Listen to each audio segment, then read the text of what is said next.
আমাদের সকলের সরকার তো এসব করে তো সরকারের বদনাম হয়। কি করতাম না, পুলিশ অ্যারেস্ট করছে, এখন আমরা আইনি ভাবে দেখুন। না না, এসব তর্ক করবেন না, বিনা কারণে না, যেটাই কারণে পুলিশ এখন তদন্তক্রমে বাইরিব। পুলিশ পুলিশের ডিউটি করছে। দেশে তো আইন কানুন ব্যবস্থাও তো একটা আছে, সরকারটা তো প্রত্যেকের, সরকারটাকে তো বাঁচাইতে হইব। মুখ্যমন্ত্রী প্রশাসন এটা কালিমালিপ্ত করা যেত না। হাজার হাজার গাড়ি আটকে গেছে, স্কুল স্টুডেন্ট, পেশেন্ট, কর্মচারী, তারা অফিসে যাইতে পারতেছে। কোনো কথা না দিদি, আমি কইতাছি এটা এখানে আমি আইছি, আপনার রাস্তা রাখতে হইব। এসপি আইছে, কোনো বিশৃঙ্খলা যেন না হয়। আন্দোলন করছেন, আপনারা তো বিরোধী দল করেন না, তাইলে বিরোধী দলের আন্দোলন এমন হয়।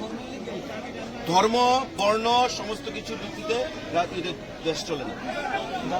আমাদের শুনেন, যেটা হয়েছে আইনি ভাবে আমরা দেখব, পুলিশের কাজ করছে, আমরা এখন বাকিটা দেখব। তার যাতে কোনো অসুবিধা না হয় এটা আমরা দেখব। আমি নাট মন্দির করে দেব, আমি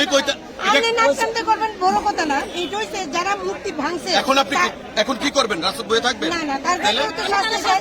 শাস্তি হইব, পুলিশ শাস্তি দিব, সব হইব।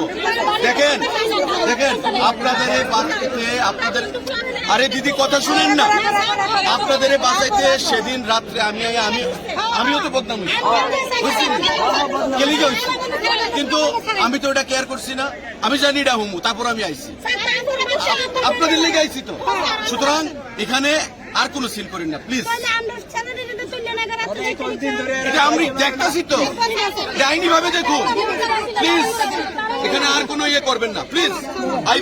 আমি আপনাদের প্রত্যেকের কাছে হাত জোর করি, এটা আমার বদনাম, আমার বিধানসভা কেন্দ্র, আমার সরকার, আমার মুখ্যমন্ত্রীর বদনাম, প্রশাসনের বদনাম। আমি যে কথাটা কইতাছি, ঠিক আছে শুনো, এই স্যারের কথা মানো। আপনারা কি বয়ে থাকবেন? স্যারের কথা মানো, স্যারের কথা না মানলে তো না।